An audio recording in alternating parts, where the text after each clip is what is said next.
mors et vita duello, conflixerent mirando, lux vitae mortuus regnat futur.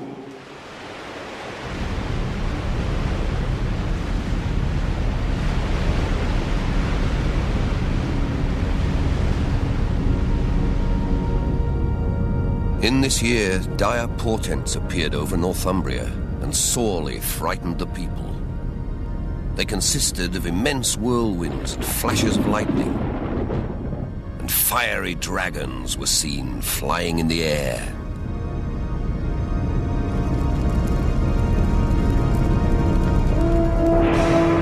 A scribe records that in the year 793, marauders from the north crossed the sea to England and shattered the peace. Pagans in search of treasure, they surprised the defenseless monastery of Lindisfarne.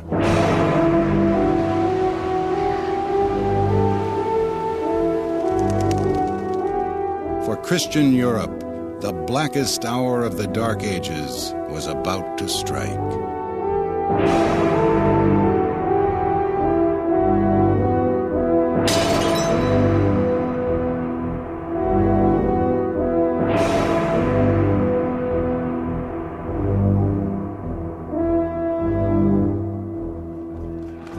They came to the church, laid everything waste with grievous plundering, trampled the holy places with polluted feet, dug up the altars and seized the treasures.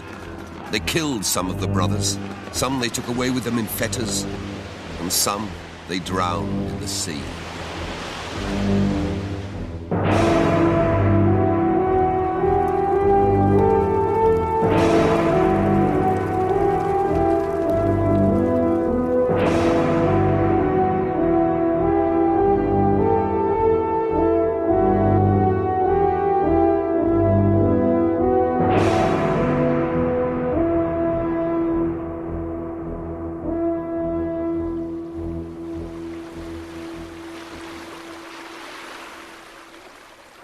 For 300 years, the sight of a Viking longship made Europe tremble, for it carried a fearsome crew, the greatest sailors of their day and the fiercest warriors.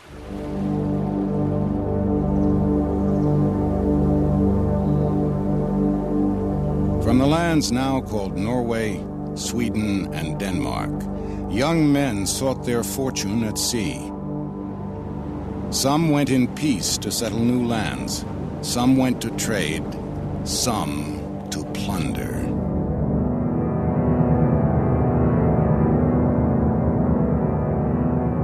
In their sagas, Norse poets recorded and embellished the exploits of these seafaring warriors. Men like Olaf the Stout, Ivar the Boneless, Eric Bloodaxe, and Thorfinn the Skull Splitter. And an especially cruel Viking called Egil Skallagrimsson, whose exploits have been handed down across 1,000 years.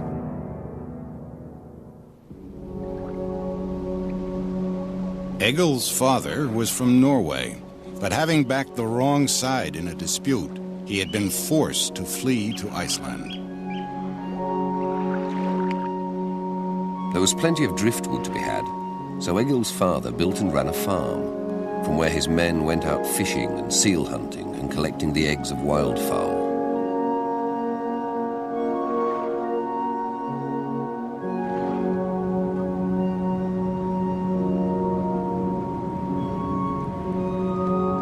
Egil was born around 900 AD and raised in a small village.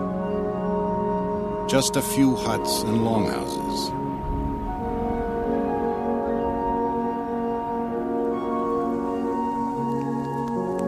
With his family, he lived in one or two windowless rooms, the air hazy with smoke, the walls blackened with soot.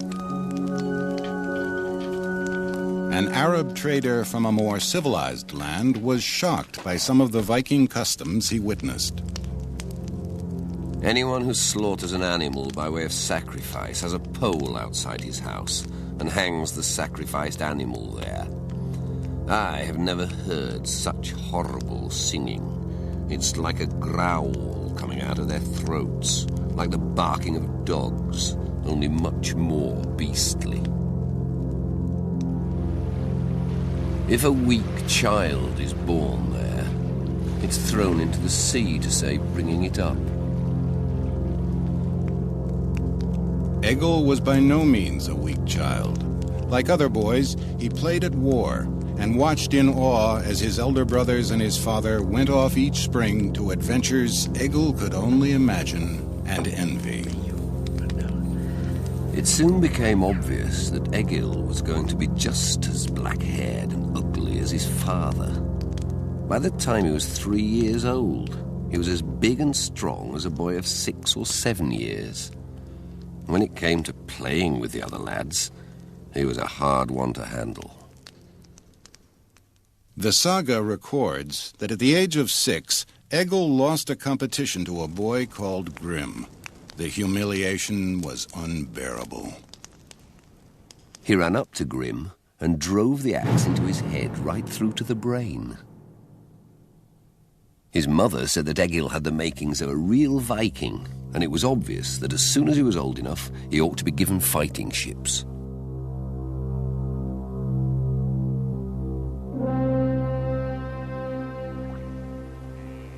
In Egil's time, Christianity had not yet worked its way up the fjords of the Norselands. The Vikings still worshipped a pantheon of gods. Thor rode with the thunder in the sky, and Freya brought fertility to the land. These deities would prove immortal in the form of Thursday and Friday.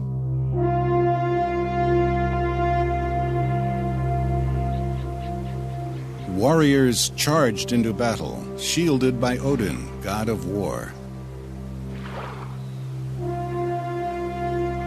A Viking who died on the field joined the fallen heroes before him in Valhalla, a feasting hall of the other world. There he would celebrate his deeds on earth until the day when he would fight and die alongside the gods in mankind's final battle.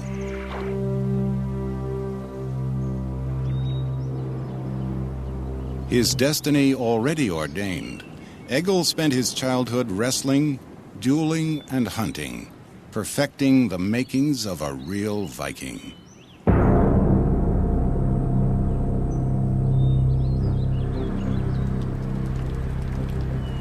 Egil impatiently awaited the first sign of spring and the chance to go to sea in a longship and go raiding. An elder brother owned such a ship. When he began to recruit men from the villages, Egil joined him. In spring, they started preparing a big longship, and as soon as everyone was ready, off they went.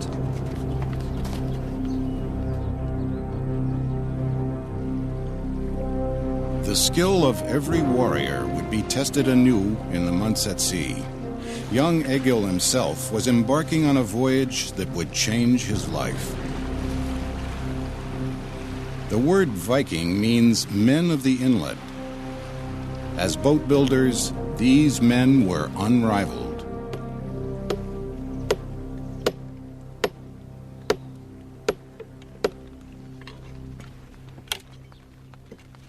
By late in the 8th century, when the Vikings swept down upon the monks at Lindisfarne, the Scandinavians had developed a craft that would change history.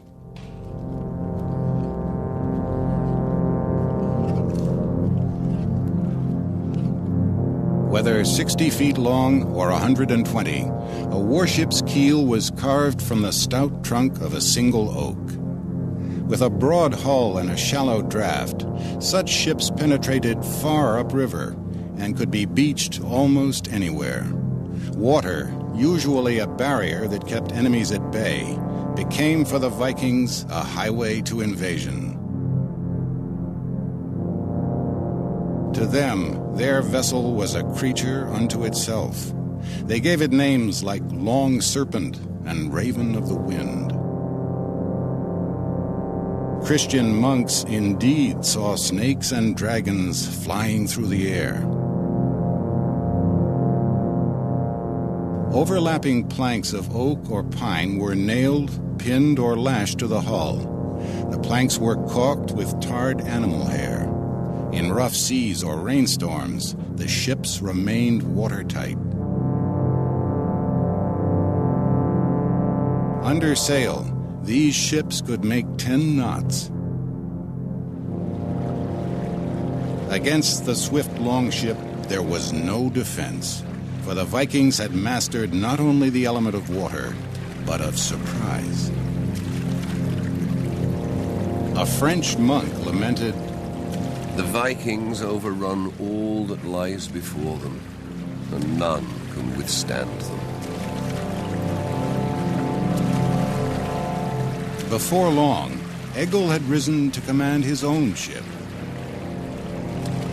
Once it was manned, they went plundering that summer in the Baltic.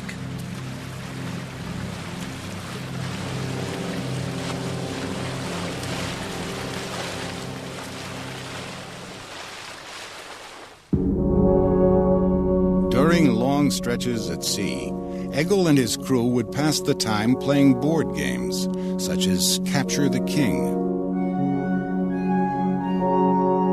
In their sea chests, the men also carried a number of personal items, not the least their combs. English women appreciated the Nordic men because they combed their hair, washed every Saturday, and changed clothes often.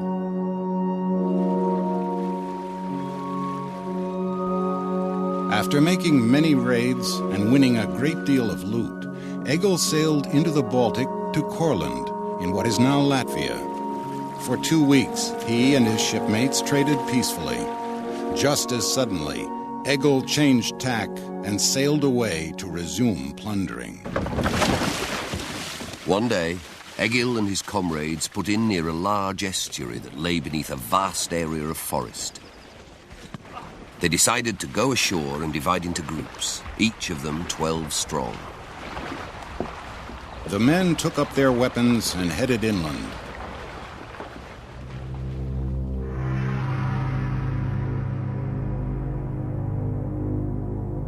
Egil carried an iron sword more than 3 feet long called Adder, a sleek serpent that unleashed death whenever it struck. It was light enough to wield in one hand, but strong enough that it would not shatter against a shield. Like most Vikings, Egil prized this weapon above all others. Some swords were thought magical, made by dwarves, or bestowed by Odin, god of war. In poetry, the blade was celebrated as the fire of battle and the lightning flash of blood. The poorer members of Egil's crew carried a short battle axe, simple but deadly. He swung his axe and crashed down on Thrain's head, splitting it down to the jaws and spilling his back teeth onto the ice.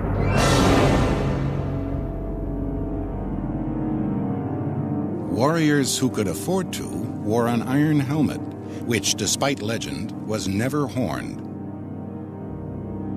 The wealthy girded themselves with mail, made of thousands of interlocking links. And every warrior carried a round wooden shield.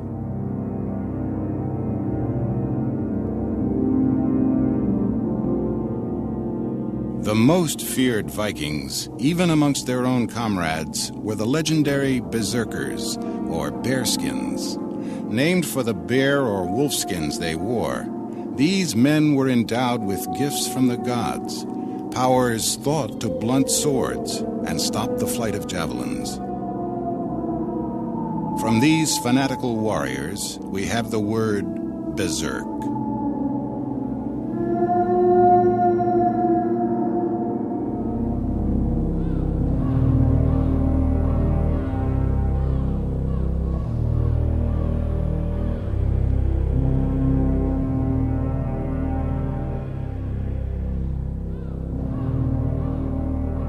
Egil had walked through the forest with his 12 men.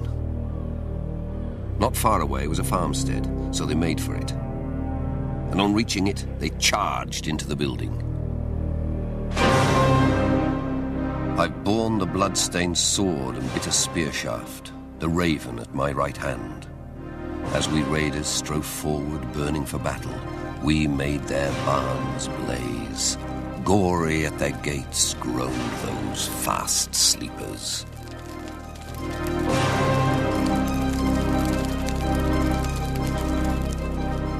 The slumbering farmers were killed in their beds, their possessions looted.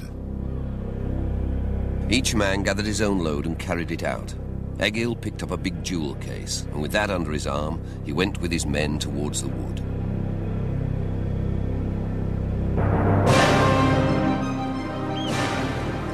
Egil's ship continued on its trail of terror. Late in the summer, they sailed for Denmark to lie in wait for trading vessels and plunder wherever they could. So it went, stealing treasures of silver and gold from helpless monasteries and taking slaves from coastal villages.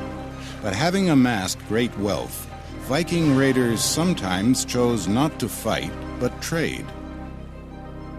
Treasure and slaves could be bartered for Mediterranean wines, Eastern spices, and Persian leather. Their most valuable ornaments are ceramic beads, which are kept on the ships. They bargain for them, put them on a chain, and give them to their women as necklaces.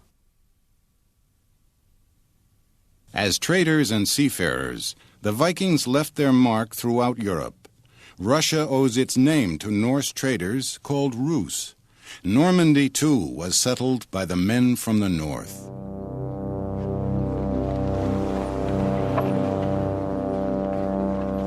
Settlements abroad grew. Vikings brought their families from across the sea and created towns like Kiev and Dublin.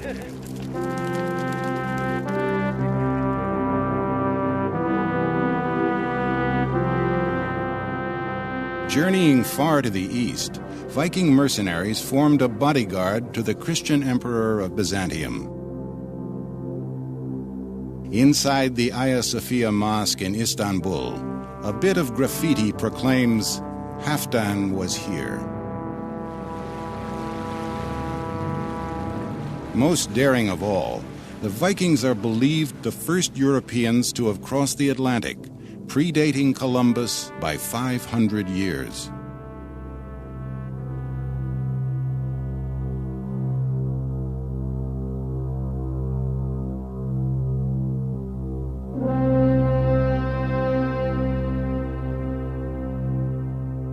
For Egil, the spoils of battle were plenty, silver, gold, and slaves. But rather than savoring his plunder, he was lured back to sea by the thrill of the raid.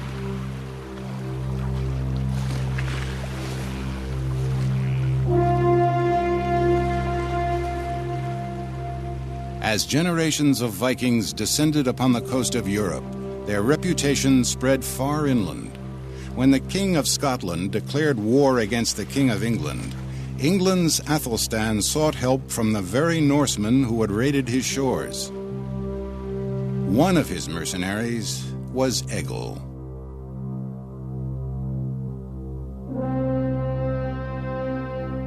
Because England was a Christian country, Egil first had to be baptized.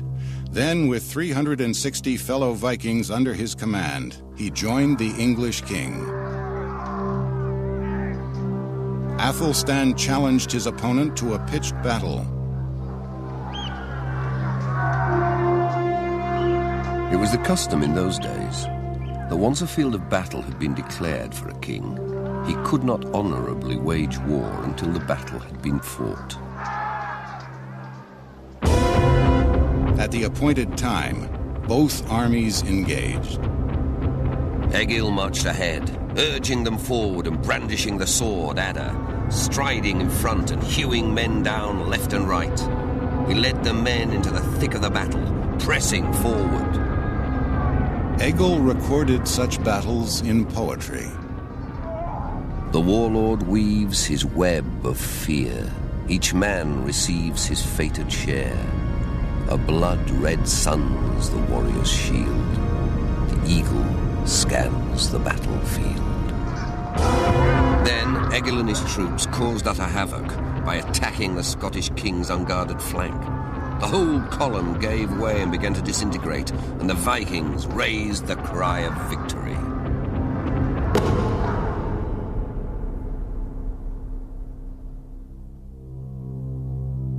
Toward the end of Egil's life, the Vikings once more came to England. Not in a single longship, but in fleets of almost 100. Not to aid the king, but to conquer his lands.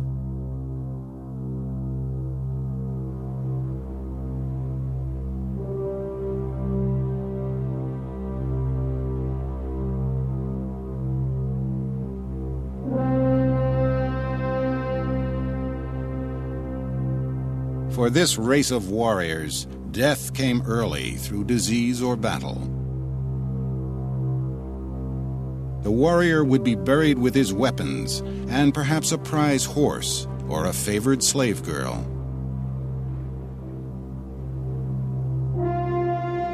His grave would be outlined by stones in the shape of a longship, the vessel that would carry him to the next world. A few might be honored with a monument alongside a footpath. Large stones, marked with inscriptions, would proclaim their deeds.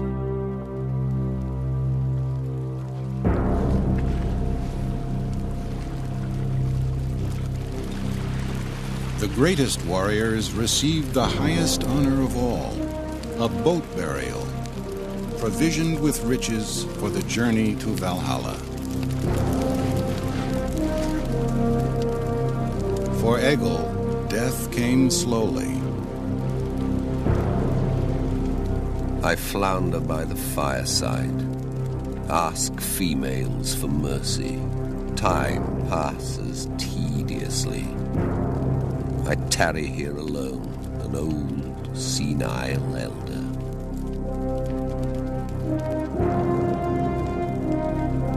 For the Viking way of life, too, death came at last. Old victims had grown strong, and old enemies had become friends. The Norsemen in Normandy, even the Danes in Denmark, would become strangers to men like Egil. By the 12th century, Christian Europe had quietly absorbed this race of warriors. With the passing of the Vikings, no more would dragons be seen flying in the sky. No more would good Christians have need to whisper their prayer of 300 years. From the fury of the Northmen, good Lord, deliver us.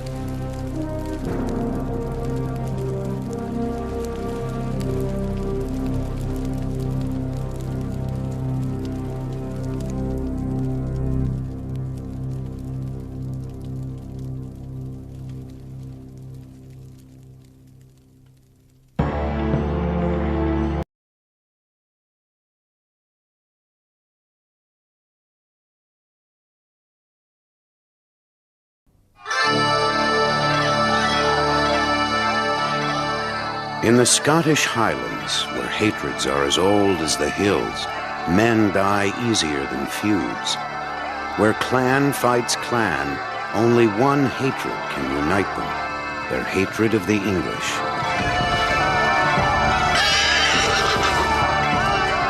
Against the odds, a band of warriors will help Scotland win its greatest victory and deal England one of its worst defeats.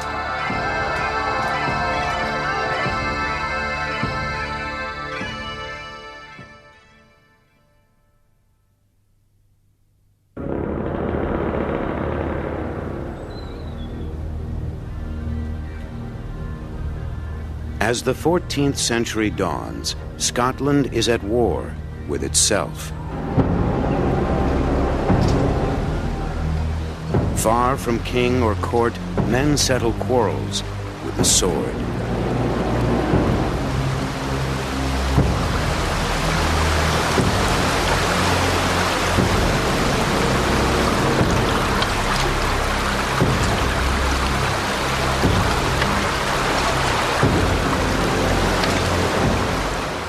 Clan MacDougall has taken arms against its rival, the Campbells.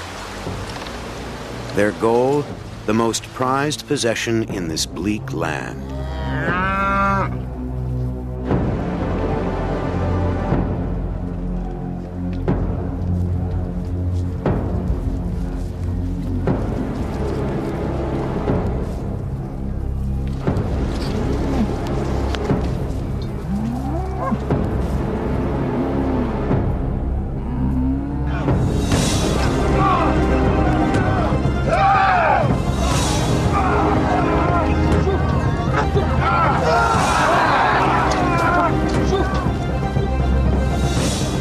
It is a triumph for Clan MacDougall, another defeat for Clan Campbell. They have lost a herd, and with it, much wealth.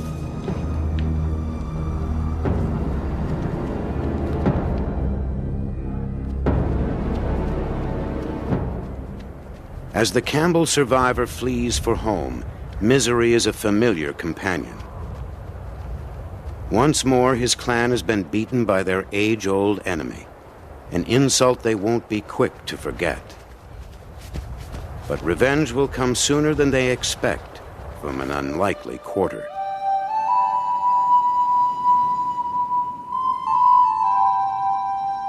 The Campbells' refuge lies in the peaks and folds of the Scottish Highlands. In the 1300s, it is a world apart. Mountains, lochs, and bogs set Highlanders off from the lowland Scots and the rest of Britain. Winters are ferocious, summers soaking. The soil sustains only the hardiest of creatures, and the people, as one lowlander complains, are as hard as the land. The Highlanders are a savage and untamed race, rude and independent. Even language divides the Scots. Lowlanders speak English, Highlanders Gaelic. All they have in common is a king. But to the Highlanders, marooned in their mountains, he is a distant figure indeed. For the Campbells of Argyll in the Western Highlands, their own strength is their only protection against their powerful neighbors, the MacDougalls of Lorne. United in hardship, families cling to the sturdiest rock in the land, the clan. At the heart of Clan Campbell stands Innisconnell Castle, home to their chief, Sir Neil Campbell. In Gaelic, clan means the children. Within Clan Campbell, many families live as one, sharing a common name.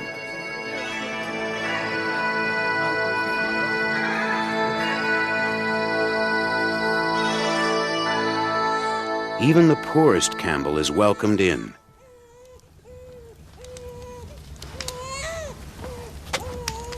Parted from his mother, he is raised in another household to ensure his ties to the clan will be the stronger bond.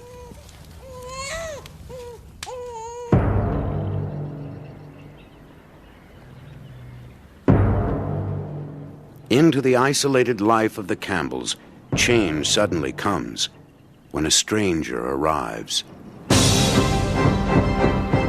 In 1307, the Campbells are stunned by the appearance on their land of a Highlander they've never seen.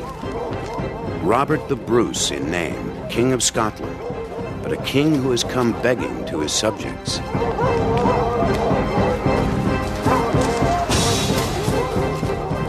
He is a fugitive, charged with the murder of a rival for the crown. His pursuers are his victim's kin, none other than the Campbells' old enemy, the MacDougalls. The Campbells need no other reason to help their king.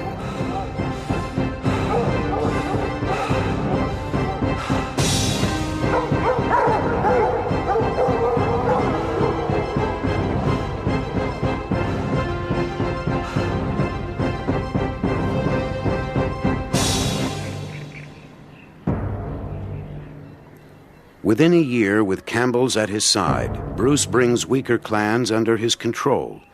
One by one, they flock to his side. By 1308, just one clan holds out. The MacDougals of Lorne. Backed by the English, they dare defy the king. The epic poem, The Bruce, records the story. Upon the north half of the Scottish Sea, all obeyed his majesty, except the Lord of Lorne, and those that would with him go. He ever held against the king, and hated him above all things.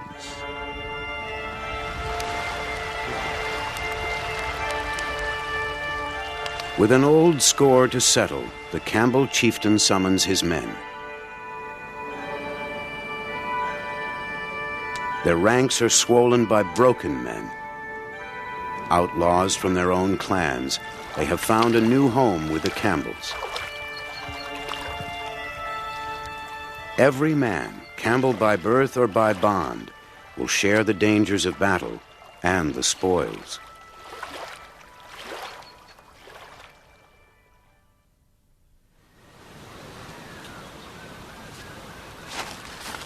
The summons to battle reaches the most remote Campbells.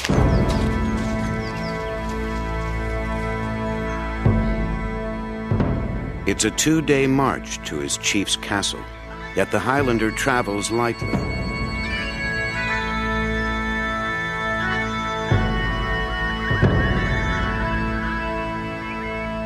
To go to war, first he needs the plaid, bedroll, blanket, and battle attire all in one. Its deep folds offer a measure of protection from the cold and from the cold steel blade. Friend or foe might be clad in the same striped or checkered cloth. Centuries would pass before one clan distinguished its garb from another. Whatever the design, the men are clad in camouflage, the colors of the land around them.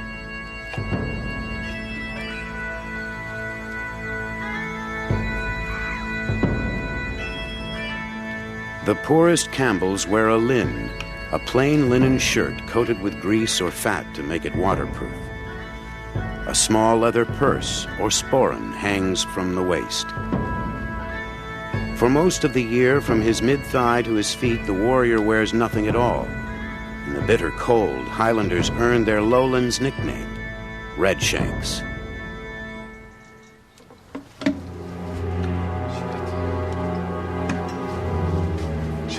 Dressed in their plaids, the Highlanders line up for their other requirement, their weapons.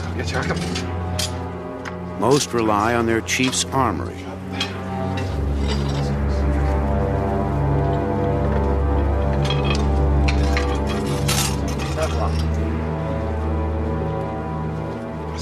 Fired by the chance for revenge and a share of the MacDougall riches, the Campbells strike out into enemy territory. Lorne.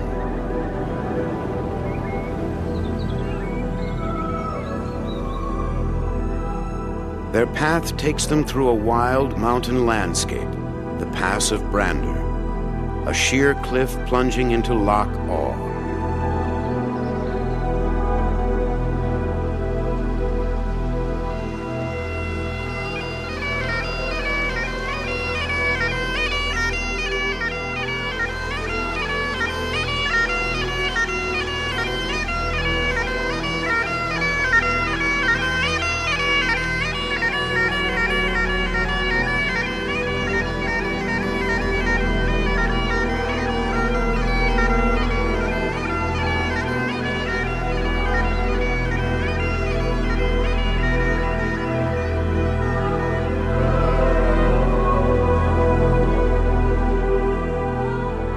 Unopposed, the Campbells confidently march deeper into hostile terrain.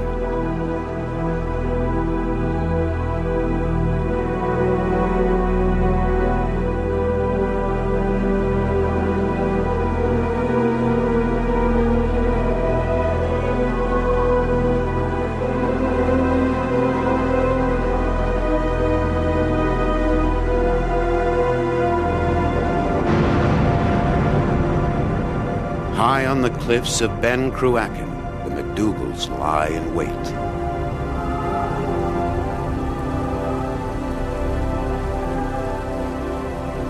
The king and his men held their way, and when the pass had entered they, the folk of Lorn on high, upon the king they raised a cry, and shot and tumbled on him stones, both great and heavy, upon their heads.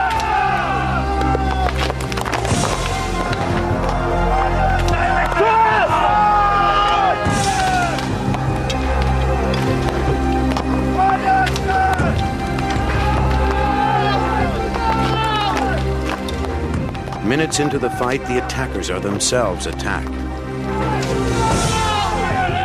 Forewarned by a scout of the MacDougalls' plan, Bruce had sent a detachment of archers ahead to scale the mountain and come up behind the enemy.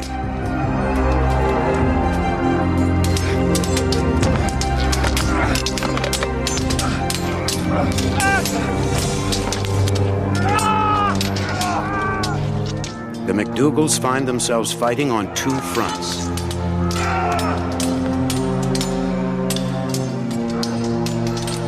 As each Highlander slashes, his claymore, his great sword, is a weapon of both offense and defense. His hands are protected behind sturdy guards, sloping toward the blade.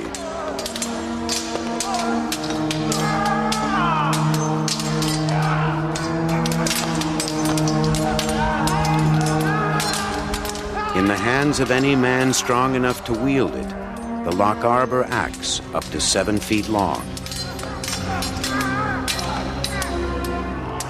A Campbell hooks his foe, trips him, then turns the blade.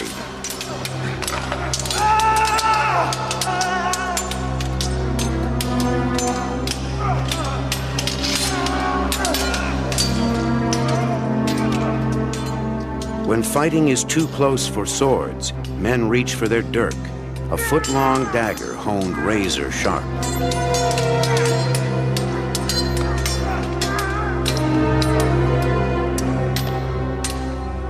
It is the warfare of the Highlands, mastery of weapons and brute strength.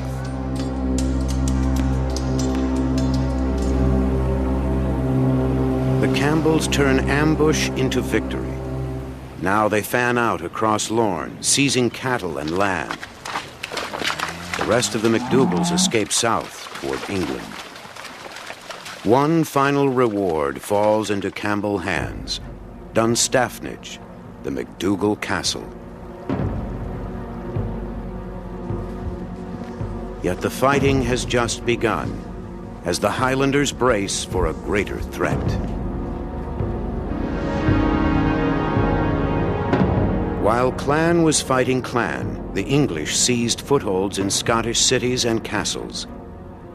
With all the clans now behind him, and the Campbells in the forefront of his army, Robert the Bruce begins to drive the English back. The Scots recapture castle after castle: Perth, Edinburgh, Roxburgh. By 1314, only one stronghold remains in English hands: Stirling Castle. Guarding the eastern frontier with England, it is known as the Key to Scotland.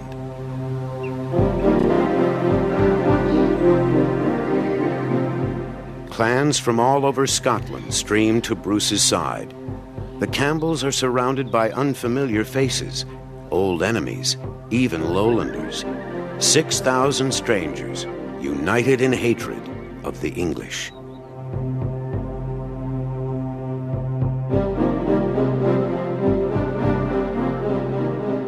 Against them, Edward II, the English king, sends a force 3 times their number. It won't be a fair fight. The English have the advantage of armored knights. The Scots can afford nothing like them. Such horses cost a fortune. Upon them rides another fortune in armor and weapons.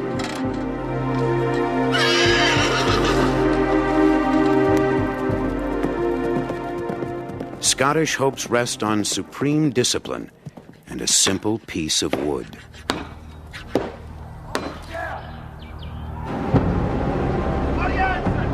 It is a new formation, the Schiltron, or shield troop, a phalanx armed with shields and axes and 14-foot pikes. Even an armored horseman would hesitate to approach this forest of steel. And at full charge, horse and rider would be impaled. For weeks, the Campbells drill, learning to wheel, to reverse, to advance as one across the battlefield. A thorny hedge of defense suddenly turns to the attack.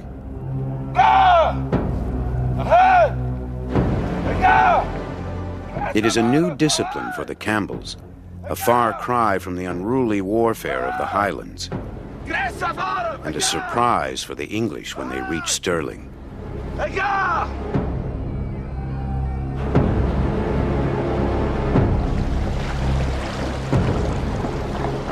When the battle opens, Scottish pikes force Edward's knights off the field and into a marsh. His horses and his attack bogged down. Camping in the marsh, Edward plans to retake the field the next day and crush the Scots under 1,000 hooves.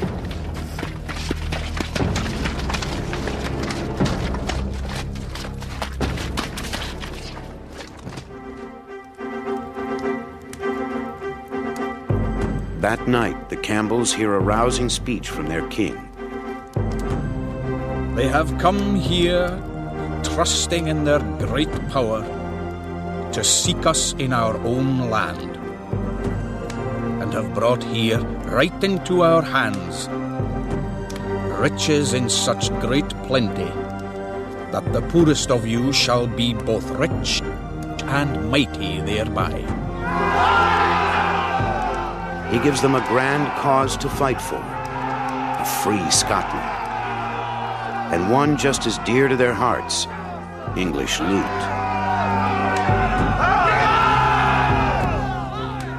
While the English sleep, the Highlanders gird for battle.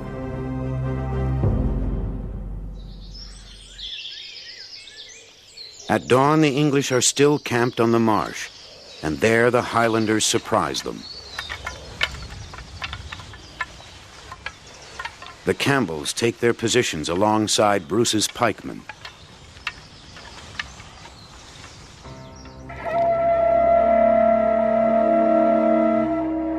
To the sound of bullhorns, Bruce leads his Schiltron forward.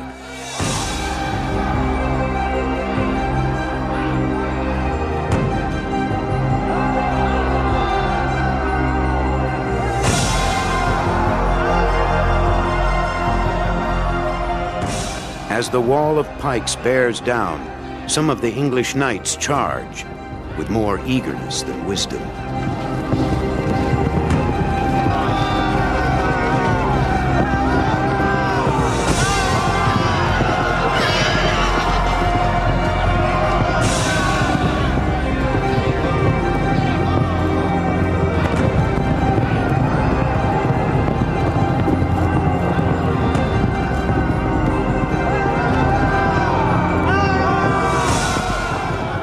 In the confusion of battle, the English archers, the teeth of their army, are trapped at the rear, useless, unable to fire without hitting their own knights.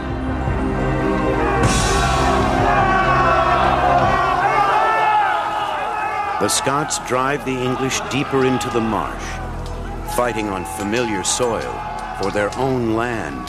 The Highlanders press home their advantage. With all their might and all their main they laid on as if madmen. And such heavy blows with axes gave, that heads and helmets they did cleave. So great a din was there of blows, as weapons upon armour struck, and of spears so great a breaking, with such throwing and such thrusting, such grinning, groaning, and so great a noise that no other can beat. And war cries shouted on every side, giving and taking of wounds wide. that it was hideous to hear.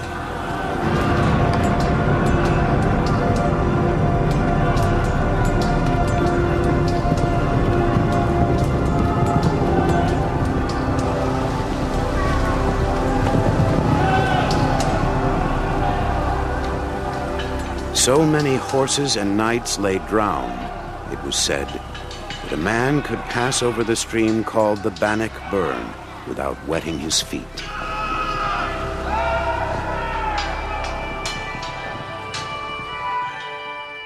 When the Battle of Bannock Burn was over, the lowly Highlanders and their fellow Scots had defeated the cream of English aristocracy, its knights.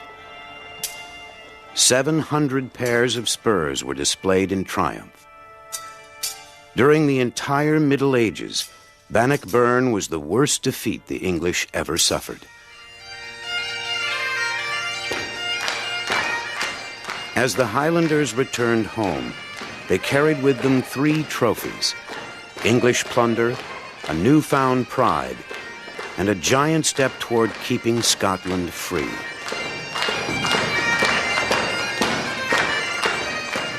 Yet the war wasn't over.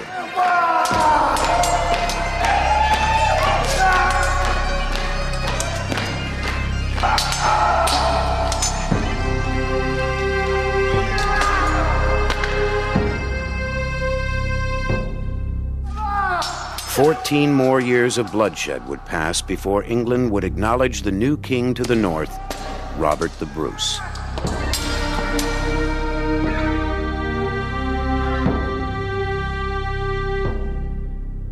His friends and allies, the Campbells of Argyll, would become one of the most powerful clans in the Highlands for their part in freeing a nation, Scotland.